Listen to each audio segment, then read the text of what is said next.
Amaury Cabral. Gracias al Dios Todopoderoso Jesús, mi Señor, mi Salvador y mi guía. Y como siempre inicio con la palabra de Dios, 2 de Corintios 9:6. El que siembra escasamente, escasamente también cosechará. Y el que siembra abundantemente, también abundantemente va a cosechar. Así que siempre sembremos abundantemente. Miren, cuando se escucha que se cayó el índice Dow Jones o la bolsa de valores de los Estados Unidos, hay siempre una preocupación mundial porque este índice, la bolsa de valores de Estados Unidos, de alguna manera mide cómo se comporta la economía de ese país, que es la primera economía del mundo y por vía de consecuencia afecta a todos los mercados, a todas las bolsas de valores, a todas las empresas del mundo, porque este índice o este elemento que le llaman Dow Jones, lo que hace es que mide el comportamiento de las acciones que cada día negocian en la bolsa de valores las 30 principales empresas de los Estados Unidos. Son 30.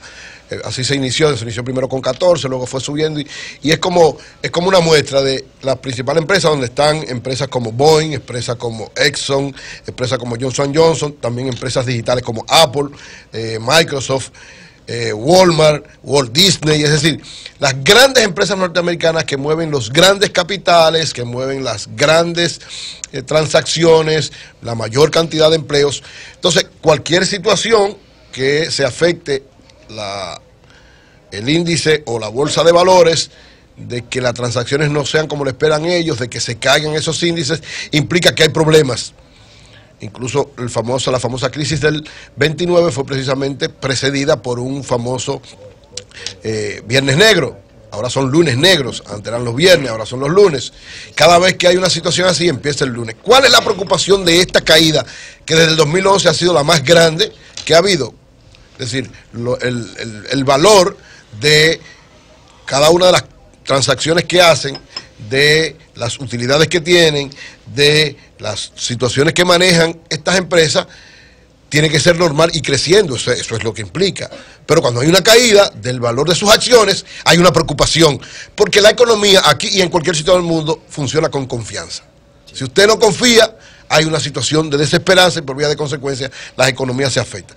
¿Cuál es la situación de esto? Porque el presidente Donald Trump ha estado planteando, bueno, que cada día está más sólida, está trabajando para consolidar la economía norteamericana, para atraer más accionistas, para que confíen más en él y en la economía norteamericana las empresas, pero esto es una especie de un punto rojo que se le da a la economía norteamericana, sobre todo. Ayer se cae la bolsa de valores en un 4.6% de su valor, cuando precisamente Jerome Powell va a asumir la presidencia de la Reserva Federal. Son dos cosas que se vinculan. La asumió en el día de ayer. Por eso, en el mismo día en que la asume, se cae la bolsa de valores. Aunque la caída comenzó el viernes. Pero bueno, lo que yo te digo es la conciencia histórica. ¿Quién es el presidente de la Reserva Federal? El gobernador del Banco Central, que precisamente su tarea fundamental es tratar de que la economía en este tipo de situaciones se mantenga estable. ¿Qué implica esto? Porque todos los analistas, como decía Oli, plantean que de alguna manera tiene que ver con el aumento de los salarios. Es decir, las políticas que está llevando Donald Trump es una política para que las empresas norteamericanas traigan sus capitales que están fuera e inviertan en Estados Unidos, aumenten los empleos y aumenten la confianza en la economía norteamericana. Pero estas primeras medidas de repente provocan una desconfianza. ¿Por qué? Porque evidentemente un aumento de los salarios no necesariamente, es una discusión que históricamente yo he tenido con muchos profesores, no necesariamente, aunque sí es uno de los factores que influyen, pero no es el único que influye en la inflación, no es solo el aumento de salario, usted tiene que saber compensarlo con otras cosas. El aumento del empleo también. No, quiero decir, el aumento de salarios no es, porque hay algunos economistas que plantean que es sine qua non, es decir, eso es lo único que provoca inflación. No es verdad, hay muchísimas cosas que están alrededor de eso. Lógicamente, una subida abrupta de salarios sí te provoca una situación de inflación. Ahora, para mí esto lo que muestra es, porque ¿qué dicen la mayor parte de los que analizan esto?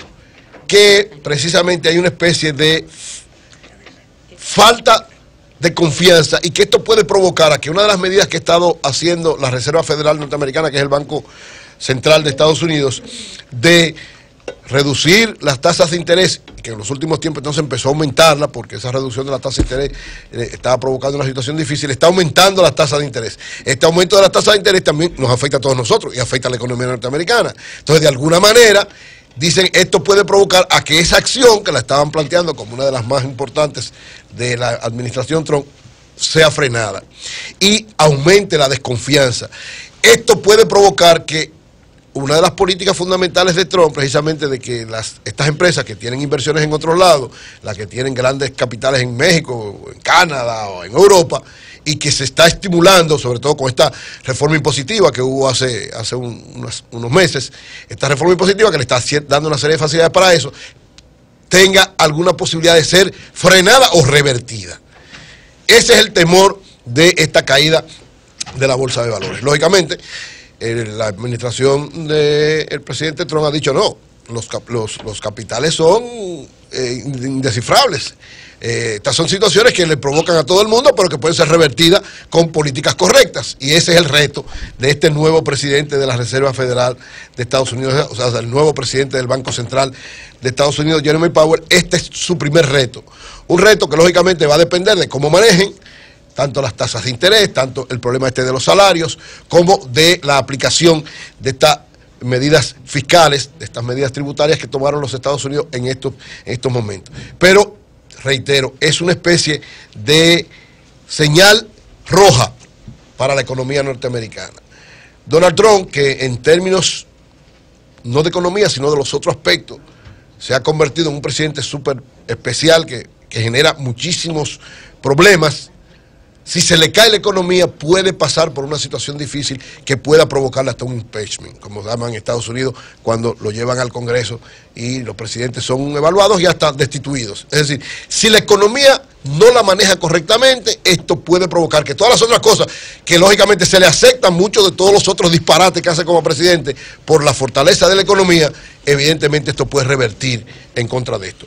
Yo creo que es un gran reto para los norteamericanos, para nosotros también, porque en la medida en que aumenten o bajen las tasas de interés en Estados Unidos se afectan nuestras economías, en la medida en que Estados Unidos crece o decrece, también nuestras economías tienen mucha dependencia, porque es nuestro principal socio comercial, porque tiene mucho que ver con nosotros en términos comerciales. Es decir, que cualquier situación en Estados Unidos de la naturaleza que fuese, nos afecta de manera directa. Por otro lado, miren, la decisión del comité político del PLD anoche. Yo siempre he dicho que el PLD Leonel y Danilo tienen sentido de la historia y que independientemente de sus diferencias son como hermanos, que muchas veces no están de acuerdo, pero los dos respetan a la familia, hasta ahora, ¿verdad? Los dos respetan a la familia, que su familia es el Partido de la Liberación Dominicana. No es casual que ellos, cada vez que hay momentos difíciles de tensión, a final de cuentas aparecen negociando una salida. Yo veo la salida de anoche como una especie de negociación. ¿Por qué? Por lo siguiente, miren.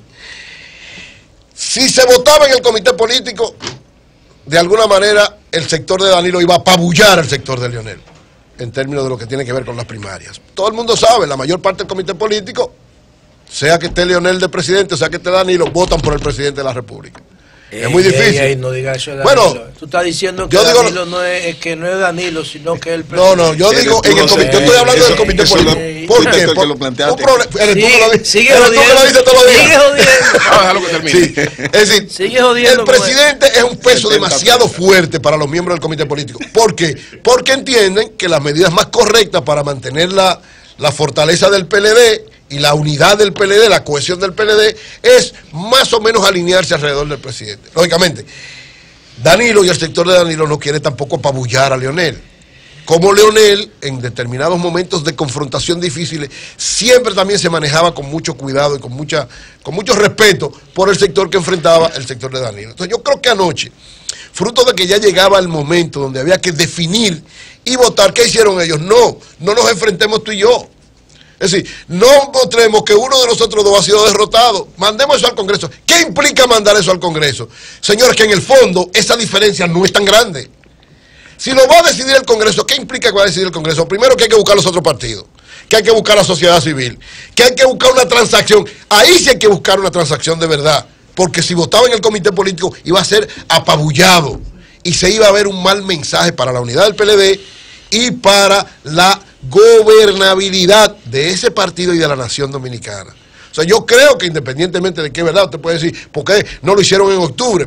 Eso es un argumento que es válido. Tal vez debieron no hacerlo tan lejos y no tener que pasar por todo ese tiempo, pero evidentemente lo que se decidió en octubre también fue una ganancia de tiempo, porque Leonel y Danilo saben que en vez de estarse matando permanentemente o acelerar una decisión que lo va a afectar a los dos, lo mejor es darle tiempo a las cosas para reflexionar con más calma. Es decir, lo de ayer para mí, evaluado desde mi perspectiva, es una salida correcta y conveniente.